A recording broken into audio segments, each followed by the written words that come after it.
Think about 2 black men that have been killed over $20 in an air freshener. $20 in an air freshener. Let that happen in Edina to a white kid, or in Linden Hills to a white kid. They would not stand for it. You'd see police reform and abolition within seconds. So what we're looking at right now is the dehumanization, criminalization, and torture of black male bodies.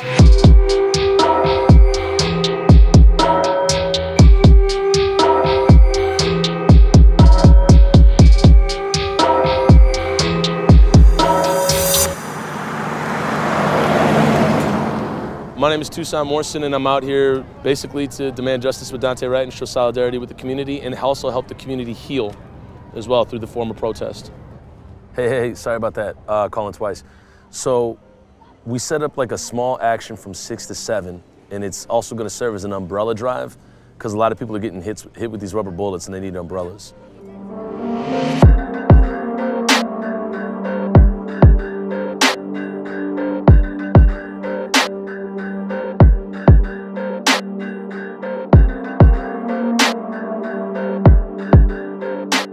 See, I used to have faith in the system, but then I actually went through the system. I used to be a U.S. naval sailor, and so I went through an experience and seen just how easily injustice can be overlooked and overturned and swayed and hoaxed to like making everything go the way via the government. I truly believe they want peace, but not in a way where it makes themselves look bad in any way. No, I don't have faith in the system as being a justice family. I don't. I'm out here on behalf of my brother, Paul Castaway. My brother was murdered by the police in Denver, Colorado on July 12th, 2015 during a mental health crisis. And I moved here during the Philando Castile occupation and been here ever since. I've been an activist with police brutality since 2015 when my cousin Phil Quinn was killed by the St. Paul police. But police brutality hits home even before that. May 31st, 2012, somebody who is like my nephew, his name was Daunte Lowe, aka Chicken Wing Wright, was killed by the Brooklyn Center and Minneapolis Police Departments, and 6 days before he graduated from this high school right here behind us. Sadly, I don't have faith, but a lot is going on right now. The world is watching, especially with the George Floyd case going on here right now. So I'm hoping that Daunte does get the justice that he deserves. I don't know what y'all been told. I don't know what y'all been told. The killer guts have got to go. The killer guts have got to go. I don't know what y'all been told. I don't know what y'all been told. The killer guts have got to go. The killer guts have got to go. Think about this. Sundown Town started in Minnesota. Now, Sundown Town is when the sun goes down in a white community, it means the black people better leave. Otherwise, they're gonna suffer violence or some type of torture or physical violence. Same thing that's happening now. Brooklyn Center is a sundown town right now. Think about that. If you are out after sundown in Brooklyn Center, you will be arrested. You will suffer violence.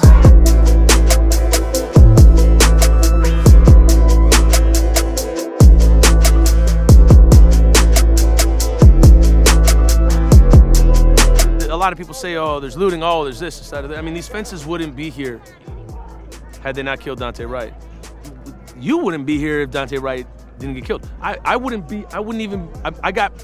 know how to get to Brooklyn Center now without GPS, because we got to come down here and occupy these streets and make demands. Some people have to ask themselves, if Minneapolis didn't burn, would we have a Derek Chauvin trial? Like really engage with that question. If we didn't show up here, would Kim Potter have been charged with manslaughter too? Like engage with that question, think about that. And so the reason why we show up is because to get some justice or to get results. And they even throw out, the words that we use a lot, it's accountability. Do your job. People shouldn't have to like block off streets and protest for you to do your job. That says something. I think it's ridiculous. It's crazy to me that people are protesting police violence and they respond with violence. In what world does that make sense? Cops have been able to do whatever they want for the longest time, and I don't see that changing anytime soon. People have been talking about this since the 60s. So in 1989, the police were waging their so-called war on drugs, which was really code for war on black and brown bodies. They got a no-knock warrant to invade these people's home based on false information from some drug informant. They got in and quickly realized they'd made a mistake and left, but while they were in the apartment, they set off a flashbang which started a fire. And because the cowardly Minneapolis police reported that there was no one in the residence, when the firefighters arrived, they didn't know there was anyone to save. And this 71 and 67-year-old died in that fire in 1989. Police reform to me starts with ending qualified immunity, and then it starts with reopening the cases. There's a lot of smoke, there's a lot of fire, there's a lot of holes in the ground. Like, it starts with reopening the cases of Justin Teigen, of Terrence Franklin, of Demetrius Hill, of Jafford Smith. Like, those cases need to be reopened. 40% of this town's budget goes to the police. Probably start with cutting some of that. The more you hold this space, the more you show these people you will not stand for a modern-day lynching, you will not stand for a public execution. Minnesota may not have the death penalty, but it sure as shit has public executions of black men. And I'm tired of it. I don't know about you, but I'm tired of it. I'm fired up. Can't take no more. I'm fired up. Can't take no more. I'm fired up. Don't talk to me about looting and destruction and how folks are like expressing themselves and whatnot. Speak to the fact that Daunte Wright got murdered in public, like public execution, and they left his body out there for hours. The same way they left the black men's bodies out there for hours, June 14th, 1920, when they hung 3 black men on First and First in Duluth. They left their bodies out there for hours to show people this is what happens when you step out of line, to show black people what happens when you step out of line. It's the same thing with Daunte Wright. And I said this in the speech. This state originated Sundown Town. And Tim Walz is doing the same thing. He's doing the same exact thing. 7 p.m. curfew. Everybody get the hell out of here. He's doing the same thing. And he ends up repeating the history of white folks from 100 years ago. So you're looking at Minnesota staying stagnant.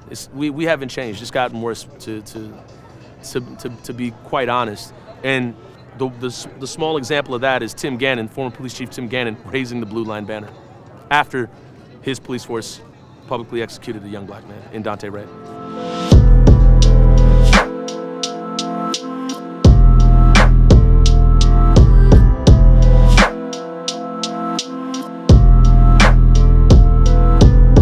As you can see, we got charges for the lady who did it, but we're not happy.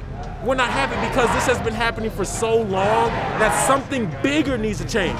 It's more than just accountability for the individual. It's accountability for the years that you guys have been doing this, for the generations that you've been doing this. I mean, as much as we like to make it a black thing, honestly, the police are out of control. They operate, they're bullies. And as much as we call out cyberbullying, as much as we call out the bullying that happens in the schools, these are adults. These are armed adults bullying other people. And that if we don't accept it anywhere else, why do we accept it here? And so until that starts to change, until they actually be served and protect, until they're actually about the community, we're gonna be right here because we're not happy. I mean, honestly, I hope people understand that this is not out of anger. This is frustration. This is generations of frustration. When you hear your parents talk about what they went through, and then you hear about your friends going through it, and then you go through it, or someone close to you goes through it, and then it reaches a point where we literally have a trial downtown for murder, and then you happens again. If you have that much power, please just slow down. We're not here out of anger. We're here because we want change. And until change is truly made, why would we go home? Change is not made by being quiet and standing still. Change is made by coming out, using your voice to the fullest. And that's what we're here for. That's what Twin Cities Relief Initiative is here to support, those who have something to say, because we don't want you to be thirsty, we don't want you to be hungry, we don't want you to feel discouraged or feel that nobody supports you. So we show up with grills and groups and tables and hand you what you need. You know that this is a family, this is a community. We're here to make sure that this happens and we get change out of this. That's really all I have to say about it. That about sums it up for me.